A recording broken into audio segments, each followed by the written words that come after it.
I'm Carmen Lau. I came to the UK in 2021 to escape from the Hong Kong government's political persecution.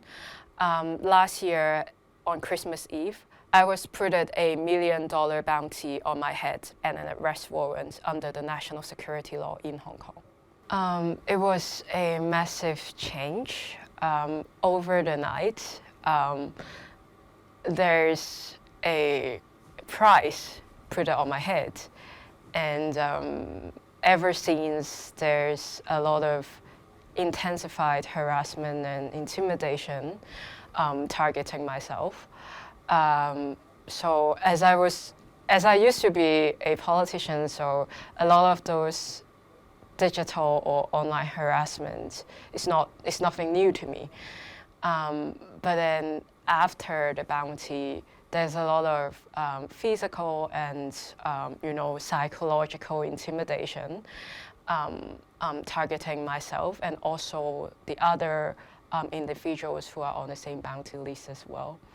I've been putting extra cautious in protecting myself while I still wish to continue to advocate for the Hong Kong. Spying, shadowing on the London streets in a random day. There were people trying to follow me. I had no idea who they were. Maybe they were just bounty hunter, or maybe they were actually Chinese agents who was directed by the Chinese authority here in the UK, and letters sending to my neighborhood. Not only one, but like numerous of my numerous neighbors received the letters having the offences and the bounty reward put it in the letter, and encouraging them to place me or place my body to the Chinese embassy in London and get that 1 million Hong Kong dollar reward. And there's even a UK number on it, encouraging people to contact them. So, and in between all these, direct, personal intimidation, my relatives who are still inside of Hong Kong were being questioned and taken to the police station for interrogation as well. When that letter went out to your neighbours, how did you find out about it? Did the neighbours tell you about it? I was told by my MP. And it happened when I was outside of the UK. So I was quite stressed at that moment because I wasn't at home and I didn't know whether my home were actually being raided or someone actually put perhaps cameras or trackers on my car or nearby. So I was quite scared at the moment when I was told. But then quickly, because my MP was also quite helpful, so he immediately urged the police and also the Home Office to react. And it also alarmed the Hong Kong community as a whole, because if it could happen to me, it could actually happen to anyone who's still in the movement or who are still eager to, push for democracy for Hong Kong. There were 2 million of Hong Kongers went onto the streets to protest against a bill. And then later we had that 5 demands, basically asking for universal suffrage for Hong Kong, and also, of course, a more democratic Hong Kong.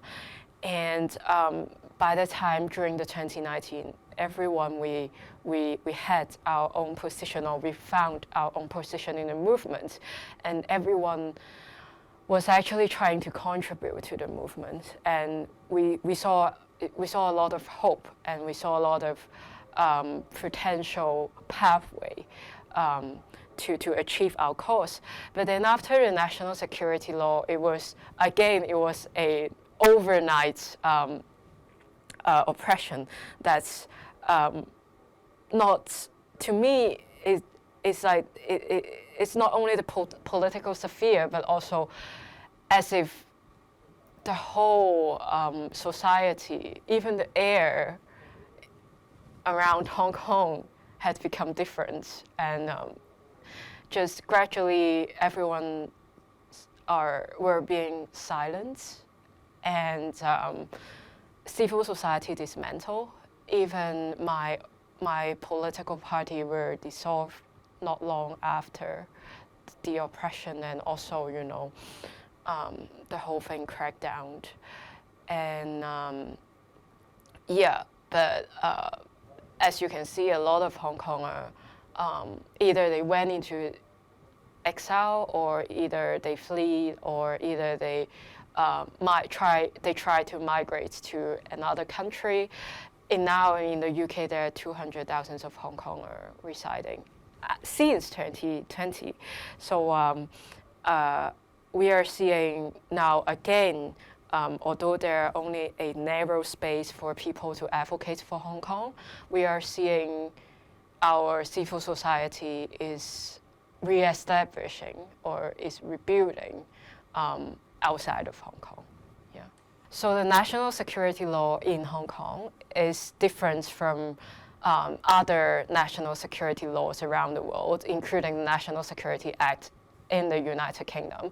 It is the Hong Kong ones is actually a weaponized law that's used by the authority. The clauses and the articles are arbitrary, and you can basically put it in life imprisonment if you are found as espionage. But the definition of espionage is really vague. Anything that may not be seen as favorable to the regime or to the Hong Kong government would be seen as espionage, for example. There are also different forms of transnational repression. This term, as an academic term, it seems so far away from a lot of people, but then it actually happened daily. That's not only the bounties, not only questioning your family or putting your family into hostage is just one form of transnational repression. By law, they can, you know, use, you know, extraterritorial laws to encounter our actions, canceling our passports. You know, some even was put at, you know, I was put at bounty, but inside of China, some people were put at red notice as well.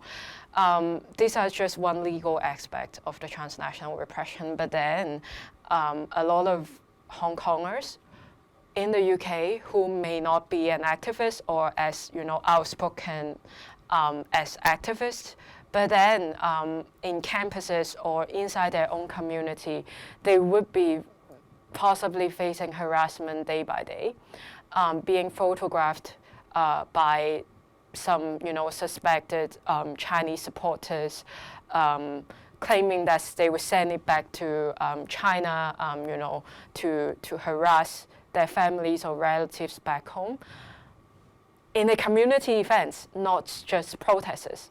So I think these daily microaggressive harassments is something that people should also be aware of. Well, it's of course it would be very concerning because it is not only the largest embassy on the British soil, but it will be the largest embassy in Europe. And one thing that Hong Kongers are concerning is that these sites would be turned to a transnational repression operation and also an intelligence service operation hub.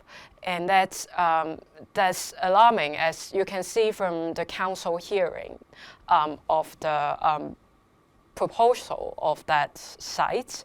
You could see there are rooms not being specified for the use, which is out of light in the basement. And it is not hard for us to imagine that would be something to use for torture or for interrogation. And with the letters being sent to my neighbors, encouraging them to place me in the Chinese embassy,